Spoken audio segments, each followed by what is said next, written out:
Doctor APJ Abdul Kalam ने एक बार कुछ बच्चों को अपने बचपन की एक घटना बताई थी। उन्होंने बच्चों से कहा कि जब मैं छोटा बच्चा था तब मेरी माँ हम सब के लिए खाना बनाया करती थी। एक रात की बात है, माँ ने सब्जी रोटी बनाई और पिताजी को परोस दी। मैंने देखा कि रोटी बिल्कुल जली हुई थी। मैं ये सोच रहा था कि किसी ने ये बात नोटिस की या नहीं की। मेरे पिताजी ने वो रोटी बिना कुछ कहे प्रेम से खा ली और मुझसे पूछा, बेटा तुम्हारी पढ़ाई कैसी चल रही है? और फिर मेरा ध्यान रोटी से हटकर उन प्रश्नों पर आ गया जो मेरे पिताजी मुझसे पूछ रहे थे। मुझे याद है कि मेरी माँ ने उस दिन जली रोटी बनाने के लिए मेरे पिताजी से माफ़ी मांगी थी, जिस पर हंसते हुए पिताजी ने एक विचित्र सा जवाब दिया था, चिंता मत करो, मुझे जली रोटियाँ भी पसंद है। बाद में जब मैंने पिताजी से पूछा कि आपको जली रोटियाँ सच में पसंद है, तब पिताजी ने ना में सिर हिलाते हुए कहा, एक जली हुई रोटी किसी का कुछ नहीं बिगाड़ सकती, लेकिन जले हुए शब्द बहुत कुछ बिगाड़ सकते हैं। डॉक्टर कलाम ने हमें बहुत कुछ सिखाया है।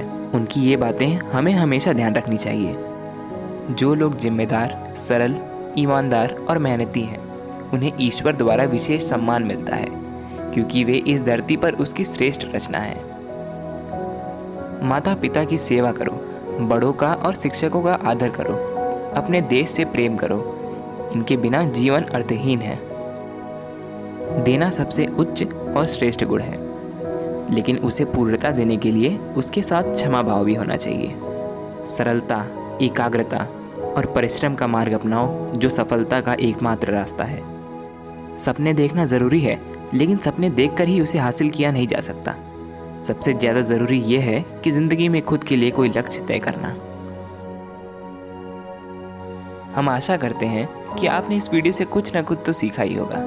अगर हाँ, तो आप अपने सुझाव हमें कमेंट बॉक्स में दे सकते हैं कि हम और क्या क्या नए वीडियो लाएं। और एक आखिरी बात यह है कि हम आपका फिर से धन्यवाद करेंगे, क्योंकि हमने 500 सब्सक्राइबर क्रॉस कर लिया है। अपना सपोर्ट इसी तरह बनाए रहें।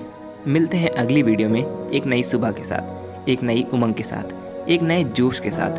तब तक के लिए अपना ध्यान रखें। बहुत बहुत धन्यवाद।